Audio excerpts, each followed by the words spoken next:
Hi, this is Paul Slatkus, Good News Planet. I'm here with Temple Grandin. Hi, Temple. How are you? It's good to be here today. All righty, good. Well, and here we're in New York City. Actually, look, we have a couple of shots here of New York, but we're right near 79th Street on the Upper West Side, and good friend Sam Donald's given us an opportunity to talk in his building, which is the Lucerne. So, 79th Street. So thank you, Sam. All right, this is good stuff. Temple's in town, and I said, wow, this is my lucky break to get to speak with our audience. Is very enamored with you and the good work that you do with regard to autism, with regard to Asperger's, to, I guess, well, you know more about what you do than I do. Well, the other thing is I'm a professor of animal science at Colorado State University. And one of the things I'm very interested in is I want to see these kids that have got Asperger's and the mild autism get out and get good careers.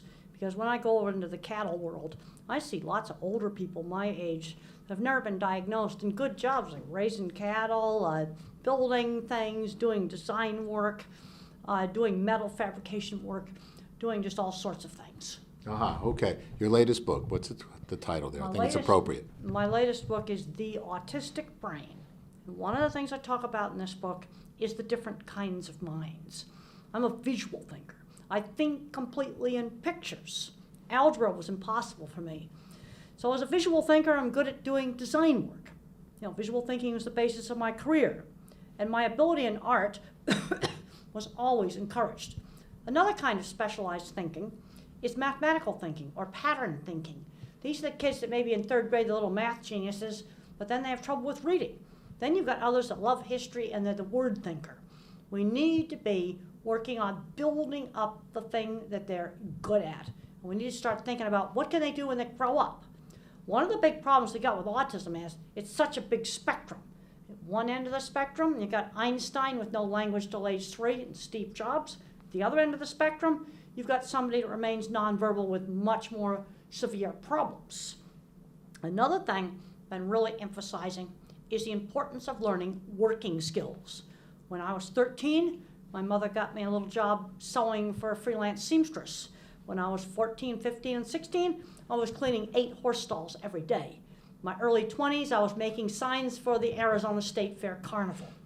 And then I started my livestock work, one little article at a time in the State Farm magazine, one little small project at a time, gradually building up my business. Well, the second place, or maybe the third place that I got the chance to interview was at a 4-H club. Now, that's a hands-on kind of a club, isn't it? I'm a big fan of 4-H. In fact, the thing that saved me when I was in high school from all the bullying and the teasing was a horse club, showing horses, riding horses. My science teacher, Mr. Carlock, had an electronics club and a model rocket club.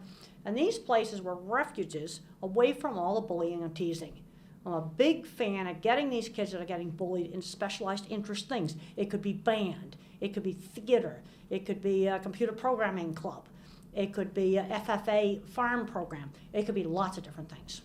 Let's go to some of these concerns like autism, Asperger's, and things like this, and let's go to the family that doesn't have it in the family, or at least is it generic at all?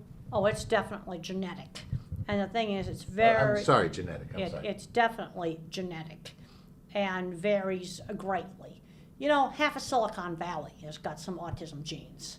Who do you think made the first stone spear? Wasn't the social people yakking around the campfire, that's for sure.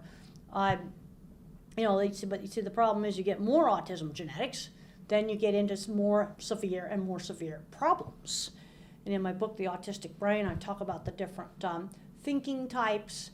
And I'm very concerned that our educational system right now is going too much just towards the verbal way of thinking. There's a lot of controversy right now about Common Core.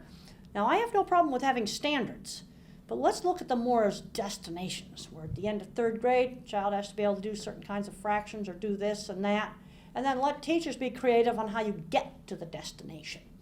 So when you say, okay, I'm going to, if you don't mind, go back to genetics. So a parent that potentially, do older people get diagnosed with autistic ways? I can think of all the geeks and nerds I went to high school with and college with that would be diagnosed on the autism spectrum today.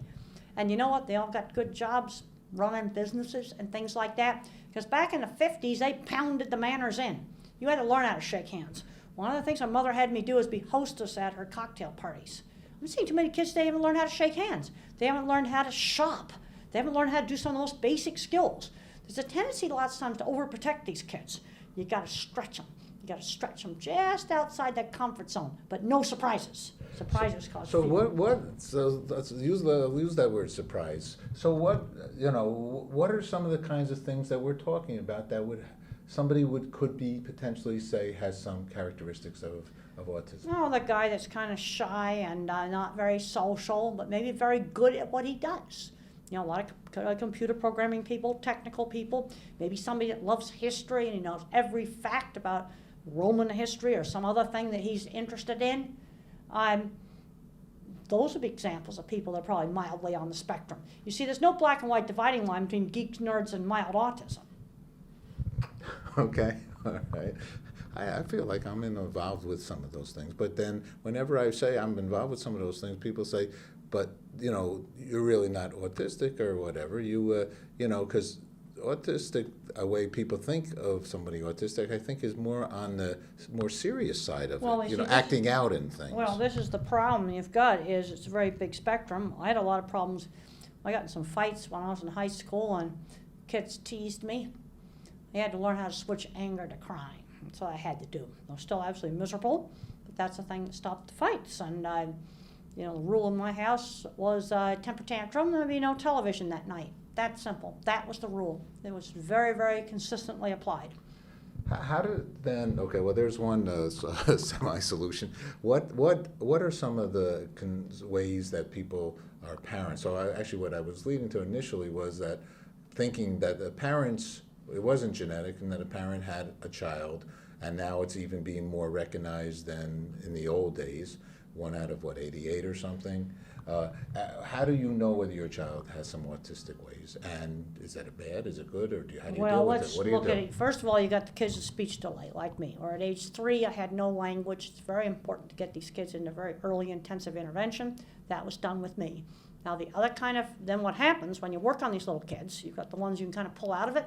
And then, unfortunately, you've got some where they still remain with very severe symptoms. Then you've got the kids were maybe 3rd or 4th, 5th grade, they're getting bullied and teased, they're kind of the odd kid. Those are the ones that are getting labeled Asperger's or mild autism today. They often tend to be big bully magnets, and other kids are just terrible teasing them. For me, fortunately, that didn't start until high school. And what saved me were the special interest things. Where I could get in with the other people interested in horses or the other people interested with electronics.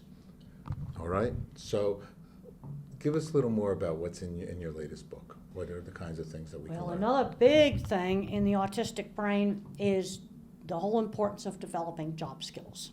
I also have lists of jobs for the visual thinkers like me, things like industrial design. Let's take something like the iPad, for example. Steve Jobs was an artist. He wasn't an engineer. The engineers had to make the inside of the phone work. That's the visual mind working together with the mathematical mind.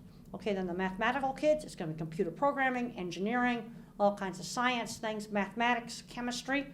And the word thinkers, they're often very good at things like journalism. They'd be good at that. They'd also be very good at specialty retail, where you work in a store and you have specific knowledge of different types of merchandise. All right, and you feel that this is lacking. Does somebody with autistic types of things, do they go to, is that special education? Is that part of schooling where a child is deemed to be in a special ed class? Well, the thing is, we tend to be overgeneralizing these things, because the problem you got with autism, you got one little 3rd grader who's a little math genius, and you've got another 3rd grader that can't talk and can't even begin to do the work. See, one of the problems you got with autism, it's turned into a huge big spectrum. You got to remember, diagnosis is not precise, because I'll go over to a gifted conference and I'll see another little 10-year-old that's a little math genius over there in the gifted conference, and he's been labeled gifted and going down a different path. I get worried on the mild end of the spectrum, kids getting held back. These are the ones where there's no speech delay. Where I was the kind of kid in the 50s who used to just throw away in institutions, because still by age 3.5 to 4, I still wasn't talking. but I got very good early education. I can't emphasize enough. If you got a 3-year-old that's not talking, or a 2-year-old that's not talking, the worst thing you can do is to do nothing. You got to work with that kid 20 hours a week playing games with them. You got to teach them how to take turns. Play games where you have to take turns. They got to learn to wait and take their turn. Okay, I remember you mentioning that to me, and that had a lot of power as you stated that, because the newborns are those that we are very responsible to do our best to understand and how to help them grow. So if a child isn't speaking 2-3 years old, You've got to start working with them. And you know what? It doesn't matter what the diagnosis is. You've got to start working with 2- and 3-year-olds that are not talking. And you've got to start working with them right now. And if you're in a situation where there's no services, you get some volunteers, get some grandmothers to work with them. Grandmothers are oftentimes really good at working with kids. But you've got to work with them. A lot of hours of one-to-one. Take them for walks in the park. Get them out doing stuff. why do you think that happens to a child? Why do you think that some child might not start talking? Is it, do you think It's they've brain. been? It's definitely developmental differences in the brain. Okay. Yeah, I mean, your child is not talking, you've got something wrong with the brain. Uh-huh.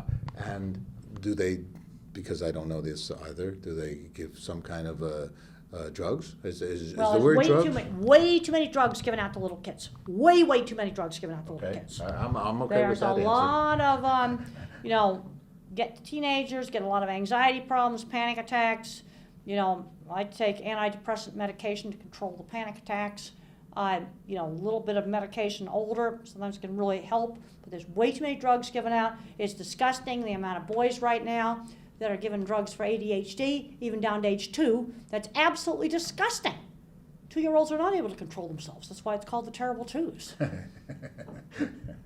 This is a good point. We're meeting through Karen Simmons and her organization, Autism Today.